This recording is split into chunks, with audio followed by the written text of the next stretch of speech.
Welcome back to the Real Estate 401k Show. I'm your host, Mike Weinstein, alongside Justin Frederick at the end, and our good friend with HCP Inspections, Anthony Cucci. So, for you, Anthony, because you're a home inspector, this is going to be easy. But I, as an investor, obviously, I'm always looking at homes. But more importantly, when I'm representing buyers, we are touring homes or walking through homes, and my job is to keep the buyer's eye on the ball. Don't get caught up in an emotion. You can always change the color of the carpet. You can always paint the house to a different color. There are certain things you can do. But there's other things that, throughout the years, I recognize as potential, money pits, things that if we don't catch now and hold the seller's feet to the fire, that it could come back to haunt. So I want to have a discussion of some of the things that you guys are looking for when you're walking through a house, and just to give some advice and some tips to our listeners. But you are going to want to text the word LOOK to 623-AZ-RECON. That's LOOK to 623-AZ-RECON. One of the things I always have my clients look at, and I'm always looking at, when we first walk in the house and we walk throughout the entire house, most people don't look up. And my eyes survey every square inch of the ceiling.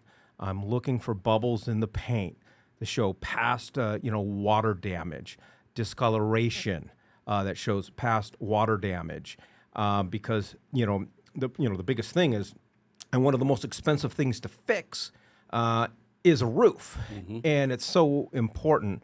And I always tell my buyers, the best day to ever look at a home and the best day to ever get a home inspection is during a pretty massive storm. Because if you don't see water leaking from the ceiling during a big fat storm, you pretty much got a pretty solid roof. Justin, what about you? I feel like the same thing. I was gonna, I always look at the roof the ceiling for the water damage. I've seen it in so many houses out here, in master bedrooms. I remember one of the houses I was looking at purchasing for an investment property went into the master bedroom, and they definitely tried to hide it, but it was a self patch, and the amount of drywall mud that was put up there and covered up was incredible. But then on the outsides of it, you could already start to see that it had started leaking again. And I think there had been a storm like a couple days before, and you could see that it was still a little wet on the outside. So my wife didn't even see it. And I mean, I'm talking like it was a 1-inch sag of drywall mud up there and paint on top of it. That's one of the things, but I always like to look at water heater too, Yeah, that's a good one. and see how old that is, and see the bottom, and look and see how, if it's corroded or whatnot. But And to see whether and Anthony, I know you see this a million times. The amount of water heaters that don't have a pan underneath it, I would in the say state, above 80%. how is Really? that even? It's mind-boggling to me. It's always called out on the inspection report. Yeah, because it wasn't required, right? So you have issues where it's grandfathered in now, but it wasn't always required. But then you find houses that were like maybe built in the 80s, but they have a brand new water heater. And when they put the water heater in, they still didn't put a pan inside. I think those are, plumbing is always a big one. Plumbing is a super expensive fix for most items. And there's evidence, right? I always tell people, like, visual repairs or visual evidence always tells a story. So if you see a repair done, there's a story behind it, and you kind of have to figure it out. So if you see a leak in the ceiling, maybe on the second story, that's where the bathroom is. So I always look at plumbing fixtures. That's a big one for me. I look for corrosion. I look to see if toilets are loose, because that's huge leaks. And people don't even think about it, but if a toilet's loose and somebody gets in the shower and water spills out, that's going under, that's getting in the subfloor. And those are super expensive repairs, because then you start having to look at like possible mold issues and things like that. So fittings and piping and plumbing are always a big one for me. I always look at that stuff. I think mold's overrated. No one cares about mold. Yeah. I'm kidding. It goes I eat away. mold for breakfast. It goes away. You can just brush it away. It's fine. All righty. Well, buying a home, there's so much that goes into buying a home. but hiring a real estate professional that has experience in watching and looking for all the possible money pitfalls is paramount to your success. We'd love to have a conversation with you. Our team of real estate wealth managers is ready to, educate you and talk with you about some of the big things that you need to look for. All you got to do is text the word. What did I say? I think I had a text word for this. I didn't hear it. Okay, well, let's say text the word. No, look. I said look already. You're not paying attention. Nope. And see, here's the problem. We can't edit this out. So now I sound like a chump. Text the word look to 623. Well, my son's holding it up, and he's holding it up near my glasses. So what are the odds that I'm going to be able to read that? Text the word look to 623 AZ Recon. That's look to 623 AZ Recon.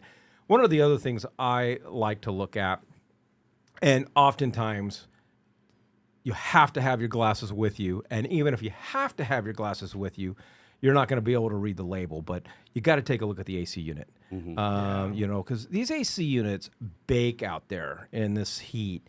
And those labels peel and they discolor. And oftentimes I can't even read what year the unit is. But I want to know, and Anthony, I'll let you comment on this. I want to know what year it is, obviously. We know if it's 32 degrees, we can't test the AC inside because it's going to blow cool air no matter what.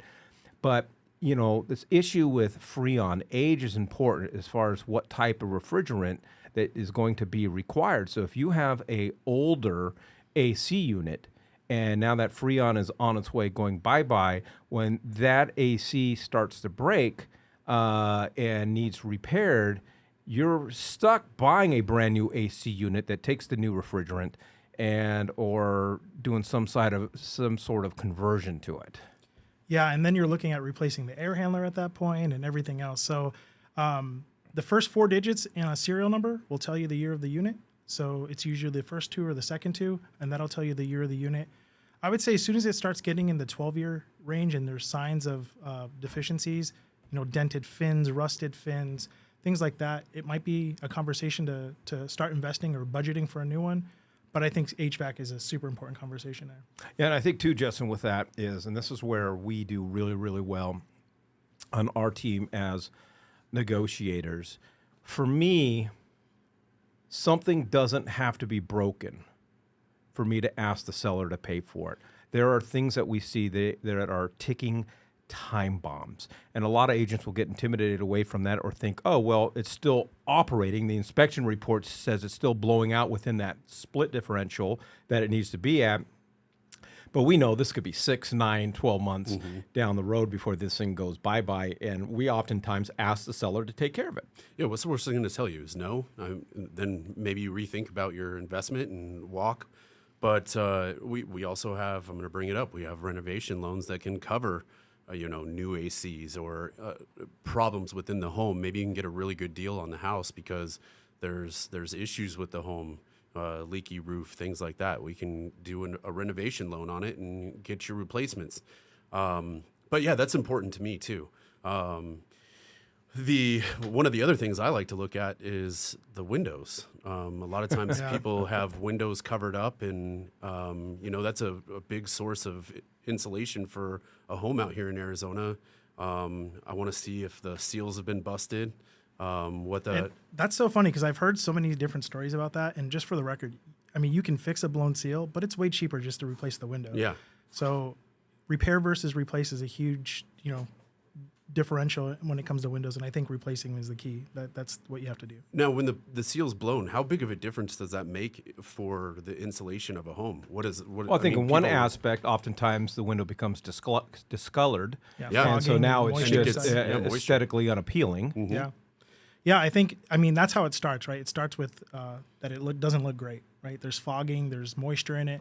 And then at that point, once there's moisture inside, the window's failed. It doesn't, it doesn't push out the heat as much as it should, and you're just looking at loss of energy. And I think that's a huge issue. And windows aren't cheap; they're super expensive.